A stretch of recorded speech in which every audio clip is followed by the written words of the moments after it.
What a milestone day. This is really the first proper start of our Women's and Children's Hospital.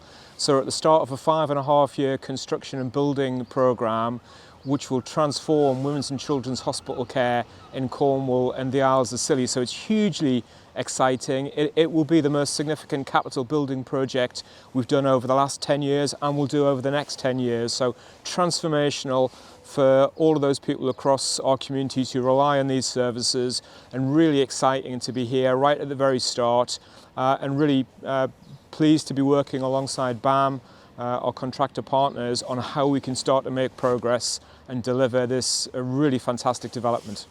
For us, it's so important for us as a business to help deliver a new facility for the communities that we work in.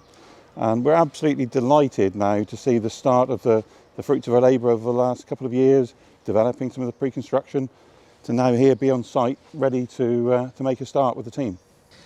So the demolition of these houses, haven't we waited a long time for this, and it's really exciting to finally see these old houses coming down to create the site compound for the women and children's construction workers. But as well as that, we are about to do some work at the back of the site to extend the gravel pit car park, to replace all of the car parking spaces that are going to be lost when we move the pathology services that are in the footprint of the Women and Children's Hospital to what's currently the visitor car park at the front of Truro in a brand new pathology building. So as well as those initial enabling works schemes, we are also asking for money to transform the way the electricity comes into the site, to make sure we've got enough electricity for the Women and Children's Hospital. We'll be moving some of the pharmacy offices and the retail pharmacy temporarily out of the way of the build, and eventually we will be moving the cardiac department. Maybe they won't be the last to move, but they will be moving out of the way before we start demolition, which will be in 2024.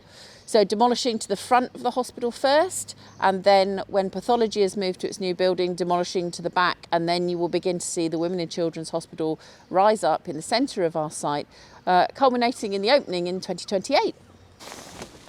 I think we all know that this has been an exceptionally challenged period for staff and for our patients across Royal Cornwall Hospitals NHS Trust through the COVID pandemic, and then through the operational pressures and demands that we've seen every single day. A hugely challenging environment, and much more for us to do within our organisation and across the system to address those challenges and make progress.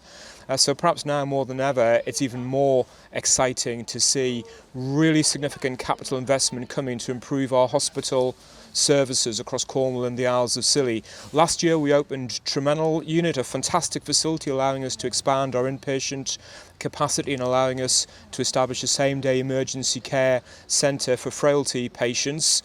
Shortly, in the next couple of months, we'll be opening our low-end MRI cancer centre at the front of Truro. Both of those really significant developments in their own right, and today we're starting construction work on the enabling works for our £300 million Women's and Children's Hospital. Really significant investments that will help transform the care that we deliver, create a state-of-the-art environment for staff and patients and those people who rely on our services. So it's really positive and really exciting to be able to help celebrate the commencement of the enabling works for our Women's and Children's Hospital today.